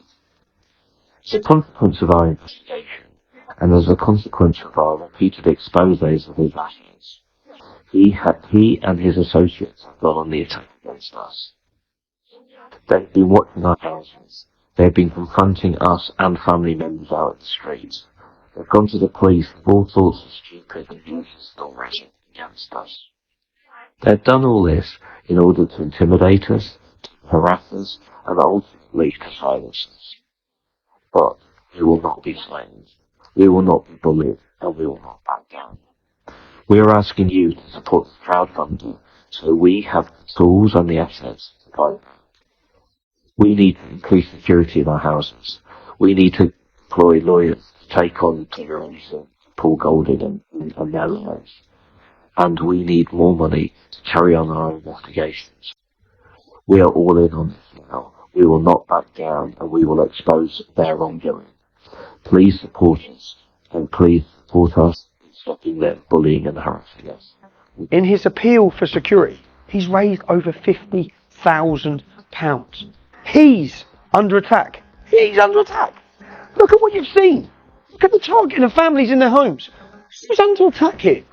But he portrays himself, twists it full 360, portrays himself. He's got all the... under that link, politicians, journalists, they're all commenting, are you okay, Nick? Poor Nick. Poor Nick. This man. That's what's going on. So we've rushed this film because I am aware now that he is working with the Metropolitan Police Force to attempt to get an injunction, just like they managed to get with the previous journalist, an injunction to prevent me showing you any of this. So we've worked fast to get it out, to beat their injunction. When I produced my Panodrama documentary, which proved Nick Lowell's involvement with Hope Not Hate and with Caelan Robertson and with Panorama, the Panorama show was cancelled, John Sweeney lost his job and the BBC got dirty hands. Since then, Nick Lowell continues to work with filmmakers, documentary makers and journalists, but he steps away. It's not in-house. The BBC dispatches, they outsource it to independent film companies that then work with Nick Lowell. That's to prevent them getting the dirty hands that they got last time. But the ploy and the plots, they continue. Now, with his new book coming out, and with the media sitting, guaranteed waiting to run the headlines of their lies, I need to speak to Nick. I need to see how many more sources have been created for their lies. I also need to put these allegations to him from the evidence that you've heard. Last and final stop, Let's go speak to Nick Bowles. Nick, how many people have you paid? How many sources have you created to give false information? How many people have you paid to lie? You give drugs to Tom Foley. Drugs to Tom Foley. Why do you give drugs to Tom Foley? How many different people have you paid to lie? Why don't you stop and talk, Nick? You create sources of information. You create your source of information and then you use the media to run them and pump your lies. Why would you, Caelan Robertson, why was you blackmailing him? What was you doing travelling out to Italy to see him? What was you doing, Nick? You got no answer. Don't you have an answer? We talk about your crimes and your activities. Let's talk, come on, why not? Where are you walking to? I'm going to work. Going to work? You're going to create more sources. What about Danny Tomo's ex-missus? Why did you tell her he slept with an underage victim? Why did you lie to her? Why have you told her that? Why were you paying her sister money? Do you understand that when you pay someone, they're no longer a reliable source of information because they're being paid by you? Are you going to deny paying people? Are you going to deny creating sources, Nick? Are you going to deny creating sources? Get on the front. How many people in your book have been paid to lie about me? How many sources have you created in your book with your money? Huh? Answer the question. You do realise that paying someone, they're not a reliable source once you've paid them, blackmailed them. What about Andrew Edge? You're going to deny you've met Andrew Edge? No, I'm not going to deny I met Andrew Edge. So you have met Andrew Edge? Are you going to deny you was meeting? It's pretty obvious we've met Andrew Edge. Are you going to deny you was meeting with? Have you paid Danny Tomo's Mrs. Sister? Have you given money to Danny Tomo's Mrs. Sister? Bearing in mind I have evidence you have. So I have evidence you have. Really? Yeah. Okay, fine. Yeah. What about the source of information? So you're doing it again. You created Caelan Robertson. You created Andrew Edge. You created Tom Foley. You created Danny Tomo's ex-Mrs. Sister. Well, no, it's not boring. You're destroying lives by creating. You're creating false information. The drug dealer. Says the drug dealer. Yeah. Are you calling me a drug dealer? Yeah. Who have I dealt with? Will you deny that you've been paying Danny Tomo's ex's sister to say things about him? Are you going to deny that? Talking about anyone I might have. Because you're not. Because you're not going to deny it. So are you? Will you deny you? Are you denying Danny? You contacted Jasmine Bishop. You told her that he slept with an underage victim. That's what you told her. You lied to her to get her on your side. You got her angry. You got her angry, so she was safe. I didn't need to lie to her at all. Did you? Did you say to her that lie you to her slept at with an all? underage girl? Did you say to her that Danny Tomo slept with an underage victim? Find out in my book. You'll find out what my allegations are in my book. Allegations are only that because you pay people. As we found out, you've been paying people. When you pay someone, you can't run a source in your book making allegations when you're paying them to say it. That doesn't work like that. Find out what a reliable source of information is. Find out what my book. No, because your book is full of created sources that you've created with money, blackmail, drugs. One more question, father to father. Do you think it's fair that you put a picture of my children's home online when you know people want to kill them and rape them? No one's identified that home. No, you put a picture of my children's home online. You have. Yeah. And you doorstepped. Yeah. My partner. No, I didn't doorstep my partner. Your people. No, not my people. Really? A woman who was scared in her home doorstepped your partner because you put a picture of her home online and men turned up there looking for me, which you're aware of because she contacted you multiple times. You didn't take her house down. Why did you take it down once your wife told you to take it down? Why did you then delete the picture of her house? Because you know it was wrong, Nick. You play dirty tricks and you try and put targets on people's house. Sharon Clapp. Explain what happened with Sharon Clapp. Dirty. You say you create sources. Really? I've got evidence of 7 sources you created. You pay them. When that story comes blackmail out. them. When that story pay comes them. out. You blackmail them. I know you've the media waiting to run your stories. Yeah. I know you have. I know you have. Because that's what your job is. Your job is to create the source, create a lie, and then the media wait there and pump it. Yeah. That's what you do. And I'm exposing you for it in a documentary. No one's going to trust you. No one's going to trust the sources. You can't talk like you're a hero for women. You scared a woman in her house so much she had to confine to your missus. You scared her in her home with her little 12-year-old daughter. They're still scared now because of your actions. Okay? You intimidated Ashley and her little boy. He's not allowed to play outside. You took a picture of my kids up. My kids home. I know how it feels because my kids are scared because of your actions. So don't talk to me about women. You scared women. Sharon Clapp got beaten up. She's an old age pensioner. She got attacked because of your shit. Fine. You're chatting shit. Fine. You're creating a source. You're paying someone. Fine. You're paying, and I've got evidence of it. Fine. Every step of the way. And I've got lots of evidence as well. No, you haven't. You've got sources that you've paid. Why have you turned up today? Why have you turned up today? Nick, I've been working on this for months. I know you have. Yeah, I've been working on it for months. Yeah. Months. Yeah. I'm exposing how you create your sources. Right. No journalist will ever trust you again. Really? But then they don't. They know what you're doing. You're all working hand in hand. As you just said, you've got the media waiting to run your stories. No, you write the stories for them. Oh, really? Yeah. Yeah. Part of the deep state, Nick. Yeah. You paid Tom Foley. Huh? What, yeah? Are you going to deny paying him? You paid Andrew Edge. You create your sources of information. Better than dealing drugs, though, isn't it? Now I've cut 30 minutes down, but I want you to be able to listen to his answer to each of the allegations. So listen to this. Now, we know you've got the media waiting to run your stories. Yeah. I know you have. I know you have. Because that's what your job is. Your job is to create the source, create a lie, and then the media wait there and pump it. Yeah. You contacted Jasmine Bishop, you told her that he slept with an underage victim. That's what you told her. You lied to her to get her on your side. You got her angry. You got her angry. She was I didn't need to lie to her at all. Did you? Did you say to her that you slept with an underage girl? Did you say? Will you deny that you've been paying Danny Tomo's ex's sister to say things about him? Are you going to deny that? Talking about anyone I might have. Because you're not going to deny it. So are you? Will you deny you? Are you denying? What about Andrew Edge? You're going to deny you've met Andrew Edge? No, I'm not going to deny I met Andrew Edge. So you have met Andrew Edge? Are you going to deny you was me? It's pretty obvious we've met Andrew Edge. Are you going to? You paid Tom Foley. What, yeah? Are you going to deny paying him? You paid Andrew Edge. You create your sources of information. Better than dealing drugs, though, isn't it? This is no longer about accusations from Tommy Robinson. It's no longer about the covert recordings, whether it be of Tom Foley, Andrew Edge, or whoever else you've heard from. We now have it from the horse's mouth. I want you to listen one more time and get the confirmation, because he admits it all. He confirms it. Listen one more time. You paid Tom Foley. What, yeah? Are you going to deny paying him? You paid Andrew Edge. You create your sources of information. Better than dealing drugs, though, isn't it? A drug dealer? Really? Come on. Even you people that don't like me. I've been accused of lots of things before, but Nick, a drug dealer. A racist hasn't worked, extremist hasn't worked, Islamophobe hasn't worked. I know, I'm that desperate, I'm getting questioned, I'm getting exposed. You're a drug dealer! He does not care. He's that comfortable with what he's been doing. Yeah, so? Yeah, I did. It's not as bad as drug dealing. What? He's admitted and accepted the criminality he's been involved in. Now, what we're looking at is women scared in their homes, to the politicians, to people watching this, trade unionists, politicians, journalists, the actual journalists who care about journalism. I'm presenting this to you. I haven't presented anything that's not backed up with evidence. Now, I know I'm not perfect. I know I have a past and I have a history. I'm also aware that I'm not the moral example for everyone to follow. I've had my flaws. But this documentary has been put together to expose to you, if you care about democracy, if you care about free speech, criminal organisations like this must be stopped. Journalists sit waiting hand in hand with these guys. These guys create their sources. You are lying to the British public. The next time you watch a documentary, whether it be Panorama, Dispatches, the next time you read a newspaper and it involves these guys, you know you can question everything because you know you're being fooled and you're being lied to. We've had a mole on the inside of Hope Not Hate for over 12 months.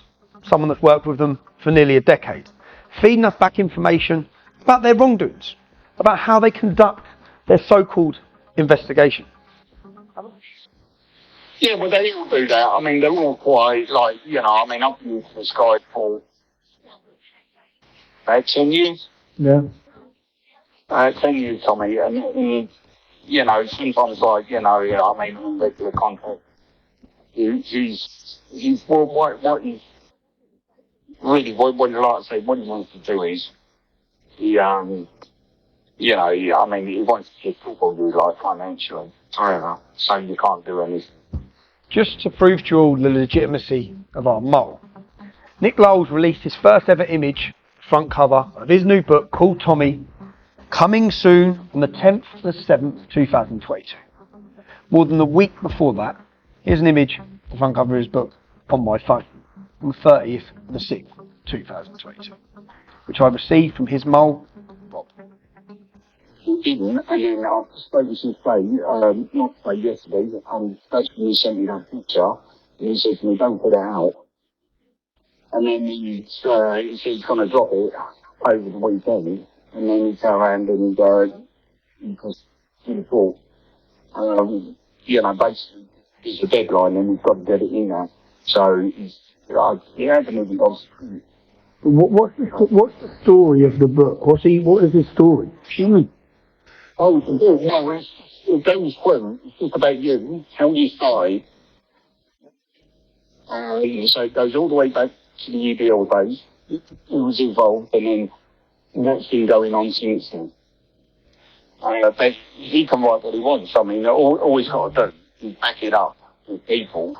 Making allegations. Yeah, so he'll meet people, someone will say, yeah, he'll get someone, or pay someone to say anything. And then he'll run a story. That's what he's been doing. What's he been doing? He's been getting people that maybe that were in the old EDL, or people that are around today, or people that he's met or known, or people that he's contacted. Our suspicions about Hope Not Hate creating sources was confirmed very early on. Yeah, so you see that, so you know that all this information that's coming, it's coming from people that have never been played for it. And people that hate me. And people that hate you, yeah. They're never in the inner circle. What a rat. You know, so well, the reason why he's done it, I know why. He's done it for legal reasons. He can't put anything in his book. Yeah, he'd have to have someone saying, so he's gone and got him on tape saying it, and then he'll write it. Yeah. That everything, so he'll have someone saying, I done this, I done that, and then he can write it. And he'll just say a source close to it. Source who was with him. Source who was there, says this. Yeah, and that's how it's done. Now just listen to his associate tell us how low this man will go in his quest to destroy me. So I know he was in Luton quite a lot recently, and that was to do with needed information from the court. So he was now, I know he met with a couple of the Gambinos, what's left of them. I know he met a couple of days up there. And he met some other people in Luton. And what can we possibly get off them? What did that be, mate? Going to meet in a heroin dealing gang. Going to meet in a heroin dealing gang. They're going to have a heroin dealing Muslim gang from Luton. Yeah, they're going to have something good stand. I mean, The Gambinos.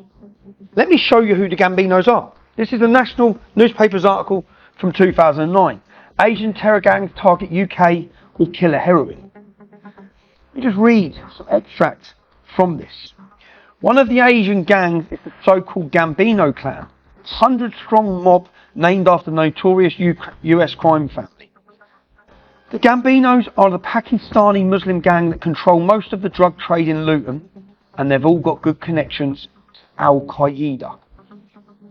Nick Lowles is travelling to Luton to meet heroin dealing gangs who have great connections to Al-Qaeda. They fund terrorist organisations, and that is who Nick Lowles is travelling, having meetings with, to get them as a source of information against me. Just for the record, I first made an article about the Gambino gang. It's in my Oxford Union speech, where I addressed who they are, said they're using heroin to drug and pimp our daughters. I done that when I was 20 years old in Luton. They have hated me for years. Who does he go? You're going to see his source of information in his book with all his allegations against me. You now know who his source of information is. Being aware of his meeting with the Gambinos, when I got the chance to discuss it with Nick Lowles, put these allegations to him. It will come out soon. Who are you making that accusation against? Oh, you've created sources. I've heard you were in paying the Gambinos in Luton. Have I? I've heard you've met and paid Pakistani gangs in Luton. Really? Yes. Really? Creating more sources of information, Nick. Creating more sources of information. Yeah. But you create the source. You create the source. I look forward to it. You create your source. So you'll have a source that you've paid, you've gone in, because I know you've been meeting Pakistani gangs in Luton. Really? You'll be paying them, say this, say this, say this. I've got the evidence of it. Oh. I've got the evidence of members of your team telling me that. Who? Members of your team tell me Really? that. I had the front cover of your book weeks ago, you clown. Yeah. You clown. Right? I had the front cover of your book. I had the fact you were meeting Gambinos.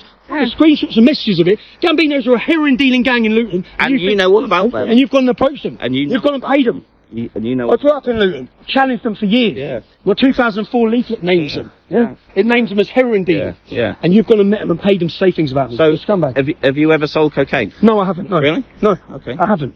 You're a scam. See, look. Oh, so now we know. So you've got people you're paying to make these allegations so you can run with the headlines. Yeah. After confronting Nick Lowles about him meeting the Gambinos, he's aware someone's talking to us with his team. He then contacts our mole. You might not be talking to TR, but you are talking to Hell. Hell's my PA. Strange that something I only told you was brought up by Lennon today. He's aware. Yeah. He's figured out who our mole is. Listen to this. This is Hope Not Hate Dude. Hello mate, how are you? Not bad, Rob, you? Oh, fucking a bit stressed to be honest with you mate, you know, it's all coming to an end, isn't it?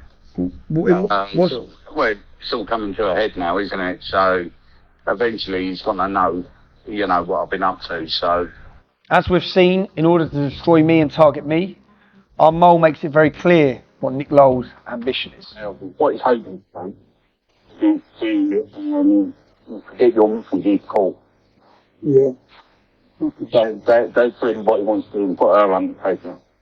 How do you think he's going to... How do you think he's... As you've seen, not content with sitting down with heroin gangs, or paying people, or bribing people, or sexual assaults, he wants to target the mother of my children, my ex-wife. When I approached Nick Lowell's outside his house, it became very apparent that one of their main targets is Daniel Thomas. Daniel Thomas is an ex-colleague of mine. But to destroy him is to discredit me, which became very apparent after talking to Nick Lowell's. You paid Danny Tomo's Mrs. Sister. Have you given money to Danny Tomo's Mrs. Sister? Bear in mind I have evidence you have. So? I have evidence you have. Really? Yeah. Okay, fine. Yeah, what about Danny Tomo's Show Mrs.? your evidence and I'll show What my about Danny evidence. Tomo's Mrs.? What? The one who was beaten up by Danny Tomo? Says who? A lot of the allegations about Danny Tomo were about him and his ex-partner. But the allegations didn't seem to have been coming from his ex-partner. They seem to be coming from other sources that no doubt Nick Lowell's has created. The first thing Nick Lowell's told Danny Tomo's ex-partner when he spoke to her, they had just had a very severe breakup, finished on bad terms. Now I know straight away that means he's going to get in contact. I know that, because that's what he does with everyone and has done for 15 years.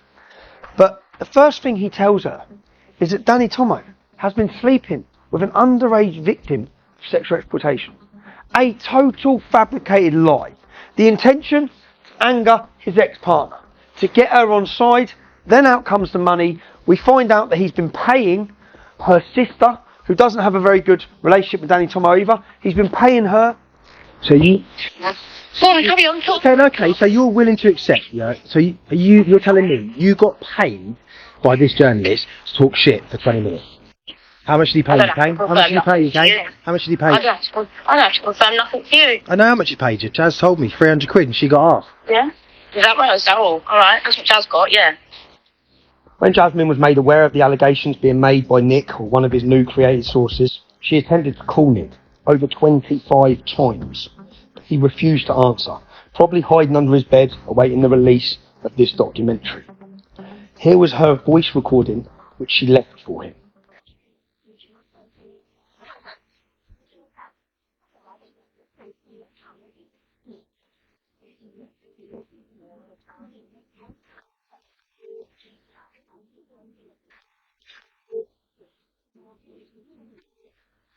This is the Vodafone voicemail service for...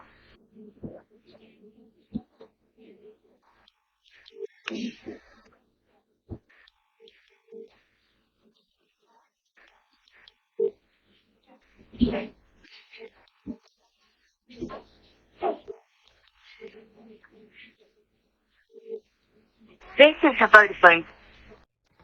Nick, I've tried to call you now multiple times and you are not answering my phone call. I know why, because you don't hear what I've got to say. Firstly, let me just get this straight in case you do not understand. Danny has never put me in hospital. Danny has never beaten me up. Pictures that you have seen have got nothing to do with Danny at all. Secondly, you've paid my little sister, who hates Danny more than anything in the world, to talk shit about Danny. Thirdly, came into my life and you told me that there was a video going around of my baby dad with a 15-year-old girl. You made me feel physically sick. You've mentally abused my brain into thinking that my baby dad is a paedophile when that is not true. You didn't even come back and tell me that it wasn't true. You just told other people. If you do not leave me and my sister alone, I will be seeking legal advice. I'll be doing that anyway. This is draining me so much. It's affecting me mentally and physically, and I've actually had enough. Every person you've seen that Hope Not Hate contact and use then as a negative source, not just against myself, but against anyone with activism. There's another gentleman here I'm going to introduce you to. Speaker's Corner Steve. He's an activist at Speaker's Corner. Listen to the words he has to say about me. Man. And I have no shame in saying I agree with every word Tommy Robinson has ever said. And I have no shame. I have no shame on that. Tommy Robinson has bigger balls than all of you put together. Now, over the last 3 to 4 months, there's been a lot of negative comments coming out of Steve, which has surprised me totally. I believed it was because he aligned himself with Reform, a political party, and was trying to distance himself from us. Then I saw this video with these allegations. It's my boy. We allowed to talk about Tommy grifting. No one grifts around here. We have no grifters. No drug dealers. No scammers. Totally new allegation. I'm a drug dealer, apparently, yeah? You've heard it from Nick Lowles. And now I've heard it from Speaker's Corner Steve. So, it's a new allegation. What possibly could have changed him from supporting me and being close to me, and just 3-4 months ago, totally turned against me and throwing out the same accusations that Nick Lowles is now throwing out? That's where our source and our mole has been so valuable. I mean, as I understand it, I mean, listen, I'm just going to give you something else, yeah? Go on. Get Steve off of your groups. Steve, Speaker's Corner. Yeah, get him off all your groups. Is he working with Hope Not Hate? He's met him. He's met him. How long ago did he meet? To him. How long ago did he meet him? I'd say he's been probably messaging the last 3-4 months. Which is when he turned against us. Yeah, so but get him still in a few of your groups. Don't put it out, though. Do it discreetly, Tommy. Okay. You know, but there's still, they message each other, and I know that I talk to Steve, and I know, like, you know, I mean, when I get a message from Lowles, like that one, I know he's just off the phone to Lowles, or, you know, so. Steve, so Speaker's Corner Steve's working with Nick Lowles, and that's been for 3-4 months. That makes sense. All makes sense, mate. All makes sense. I decided to ring Steve. See what he's got to say for himself.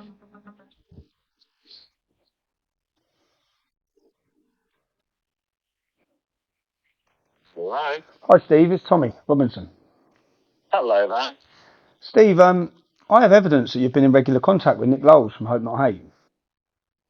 You? How would you have that? I have it, mate. So, when was the first time you started getting in contact with him, Steve? Why? Why? Why? Just want to see what your relationship is with him and how long it's been going on. Why that? Well, because you've totally gone on an attack and totally changed, and it seems to be, from the timing I've been given, since you become a regular contact with Nick Lowles. What? A simple question is, what is your relationship with Nick Lowles? When did you start having contact with Nick Lowles? It's absolutely irrelevant. Okay. Okay. I've also watched Steve. I've also watched a video of you making allegations that I'm a drug dealer. Have you not ever been? No. So where have you? Why would you be throwing that out? That I'm a drug dealer? Multiple sources. You must be aware. So no, only you and Nick Lowles. So that's what I'm wondering. Where's the source? What's your multiple sources that I'm a drug dealer? Multiple people have told me. Okay. It's a common rumour out on. Coming from? Multiple people. Such as? I'm against that, but you're not aware of it yourself. Such as? So what you're saying is I've watched you make the accusation. You've said I'm a drug dealer. You've said I'm a drug dealer. Have you never done that? You never in your entire life sold an item of drugs? No, I haven't. No. So as I'll ask you again, you're making a serious accusation against me. Put it out online. Yeah. You said I'm a drug dealer. I'm asking you. I said yes to other things. Have you? You didn't question me on those other things.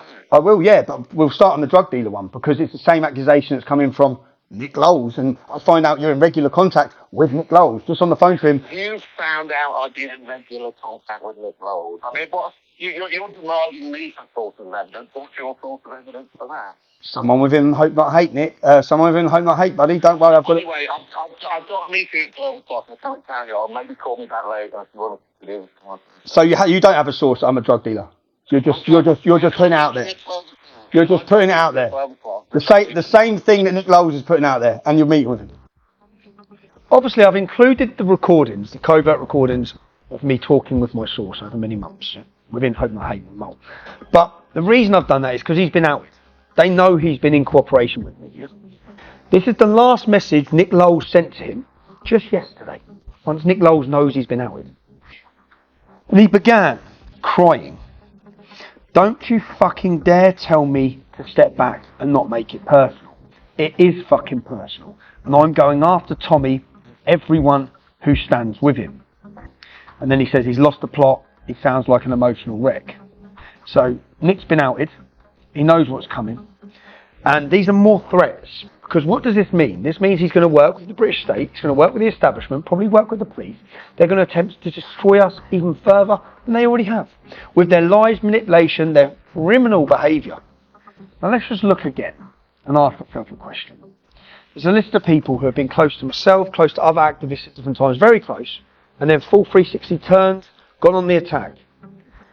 What have Caelan Robertson, Jim Dowson, Jada Franson, Andrew Edge, Tom Foley, Steve from Speaker's Corner, what has every one of these people got in common? Hope, not hate. But more worryingly, who else they target? Who else is working with them? You'll see, because you'll really see the people coming out against us or slandering us. Now, a particularly nasty speciality of Hope Not Hate is the targeting of women, and vulnerable women at that. Listen to another last recording from our mole within Hope Not Hate. That's why most people, people fall out of me, and then and he recruits them, and they tell him what he wants to hear. Yeah, the same thing what happened with Lucy Brown. I mean, what happened with Lucy Brown, as soon as all that shit happened with Lucy Brown, is they approached her because they knew she was vulnerable. Hope Not Hate did, yeah. Yeah, and because she was like she is. At that time, Lucy was vulnerable, which is when they strike. I'm not making the allegations Lucy's done anything wrong. Hope Not Hate have tried to coerce at a vulnerable time in her life.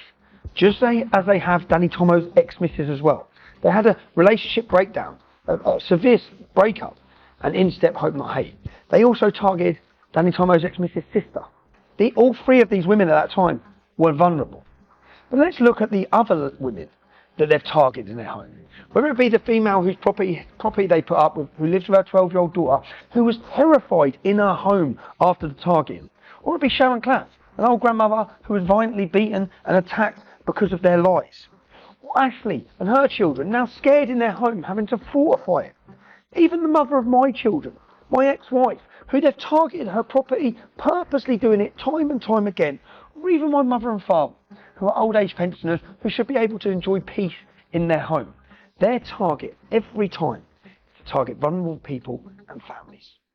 As we end this documentary, Hope Not Hate are currently under criminal investigation by 3 separate police forces, including Greater Manchester Police.